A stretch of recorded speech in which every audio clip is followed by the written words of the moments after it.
Hi there, welcome to the Building Your Tiny House Dream video tutorial series. I'm Chris, I run a company called Tiny Industrial, and along with the book of the same title, I'll be showing you how to build this exact house. So follow along, I'll be releasing a new video every Wednesday, and hit subscribe so you don't miss a single episode. Okay, so here's what's up this week, quite literally. The roofing beams are going in. Yes, that's right. We're going to connect the front and back walls at the top. We're going to do that in the same exact distance as the bottom of the walls to make sure everything's nice and straight. I'm going to walk you through that entire process in this episode. So stick around and here we go.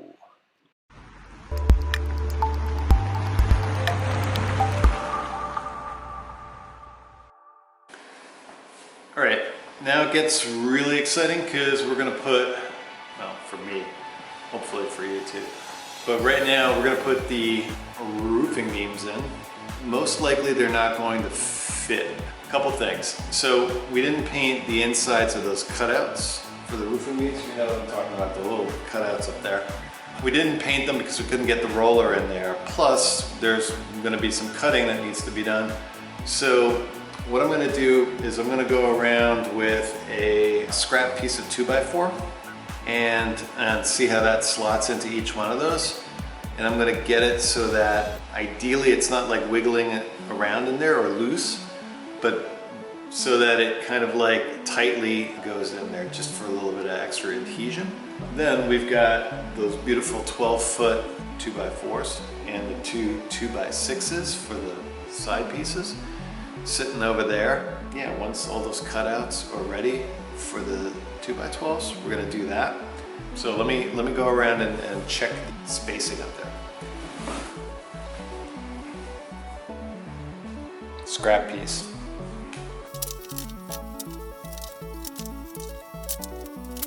This piece fit into one of them sort of perfectly, maybe even like a little bit too loose. Doesn't matter, they're all gonna get secured with some hurricane ties.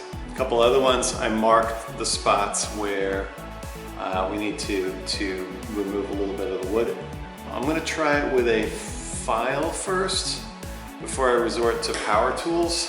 Hopefully that'll, there's not too much missing. If it's just like got a little bit left to get to the, to be fully seated in there, that's fine because we can encourage it to go in there with a hammer. Like I said, that's what you want. You want a nice tight fit, ideally, for most of them.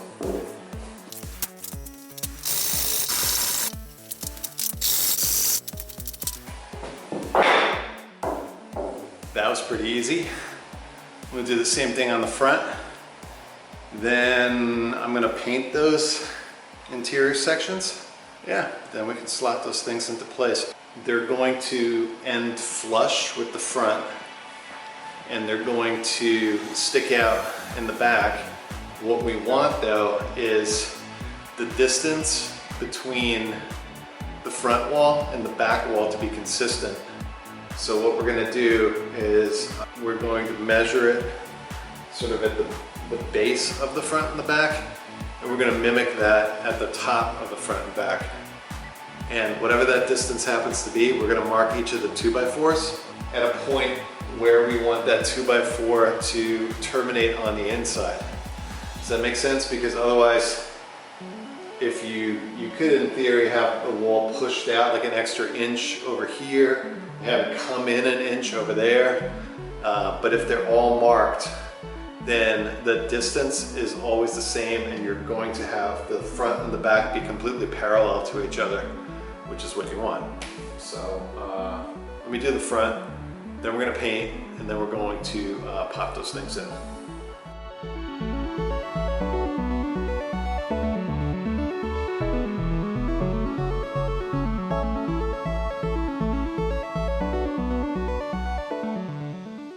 Now we're gonna grab one of them 2x4s that's 12 feet long. Slot it in the front. Bring it all the way to the back. But I think first, what I'm gonna do is I'm gonna measure that distance that we're trying to hit on the inside that I was talking about before, so that I slot it in, front and back are completely parallel, not like front's straight up and the back is pushed out a little bit. You don't want that. You want perfect parallelism.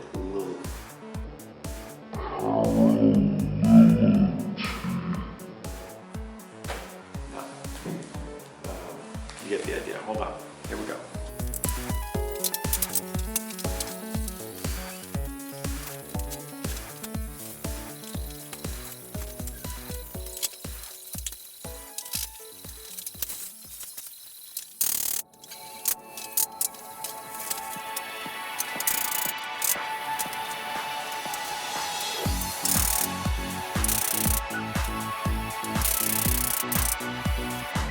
That's it.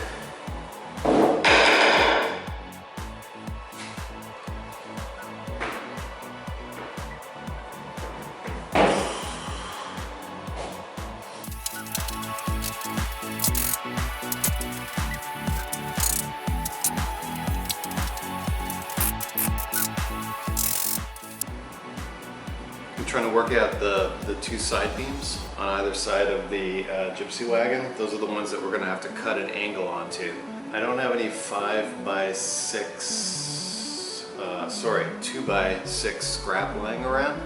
So what I'm going to do is take one of these leftover pieces that we have filling in the sides over here, and I'm going to cut this one, or rip it down rather, to a 2x6 width, which is just over 5.5. And what I'm going to do at that point is I'm going to look to create that diagonal cut that needs to take place.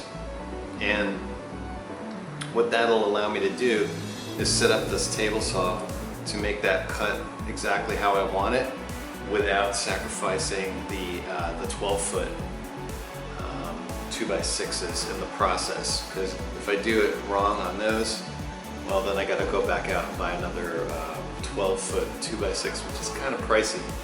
I forget how much they were. I think in the $10–12 range. So anyway, it's always good to practice on something other than the actual stuff that you're using, unless you're just so super confident that you're going to get it right the first time. So what we're going to do is we're going to use this, and then we'll work on that angle part. So here we go. Oh, incidentally, I already set this up to be just over 5.5 in terms of the distance of the blade to the barrier over here, the fence. So it's all set up already. You missed that part.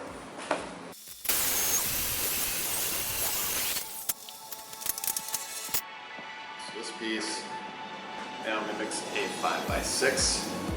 Let me just double check that. Did I say 5x6? I meant 2x6. And yes, it is that size. So we refocus over here. So now we have a sample piece of 2x6. Why do I keep wanting to say 5x6? I don't know. It's gonna go here. And what we now need to figure out is how to cut this. One way to figure it out is to simply measure up from the bottom to 4-foot height on the back side of this piece, because that's how we configured this whole thing, so that the bottom of the wall to the top of the wall is going to be exactly 4 feet. So that's one way I can think of doing it. Once I have that measurement marked on the back of this 2x6, I can set up the blade over there to create a cut that goes effectively from this top right hand corner to where that mark is. So if we can get that right, we'll get the angle right, we'll get the height right, and everything will be just kind of like magic. I think that's how I'm going to approach this. And I have a mark on here. So what we need to do is we need to go from this corner right here and connect the blade through to this mark. What I can do, which probably makes more sense, is transpose this mark onto the end of the board which will allow me to, place it here somewhere. And then what I can do is I can draw a line to connect those two dots, and then that should do the trick. All right, so I transposed the mark onto here. Sorry about the background noise. Pressure washer. I moved the mark from here to here, and then drew a line from that corner to right there. So that's the part we need to lose right there. So now we're going to try to set up the saw blade to accomplish that feat.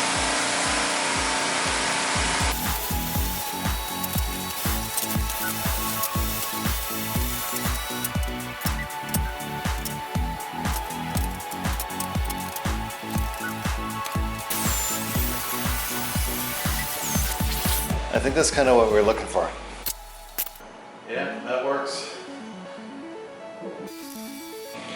We need a smidge less angle on that, or more angle. Less, more, less angle. Pretty close. So it's a new day, and I have moved the trailer up a little bit in the workshop. What we're gonna do, or what I'm gonna do, this should have been done earlier, but what I'm going to do is I'm going to slice 10 inches. 10 inches is going to come off the end of each one of these. It creates a little bit of less of an outcropping, so it comes to here at that point. But that's not a big deal because, if you're standing here, you're still covered with rain or elements. That's roughly what I did on my last gypsy wagon build as well. So not a big deal, but now I gotta cut 10 inches off the ends.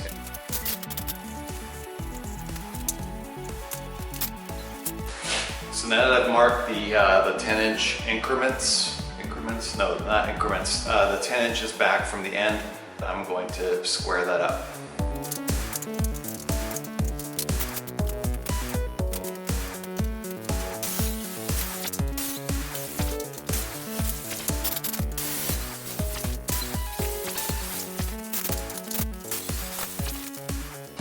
These are all 10 inches shorter at this stage.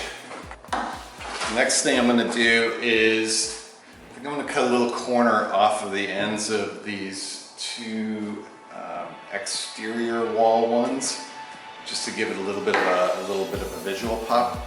Beyond that, I'm going to sand these down a little bit because the surface is kind of rough. There's some lettering and writing on some of these. I want to clean them up a little bit. The cut end is a little bit on the rough side. I always like to have like sort of a cleaner finish look on it. So I'm going to do that, and yeah, we'll pick it up from there.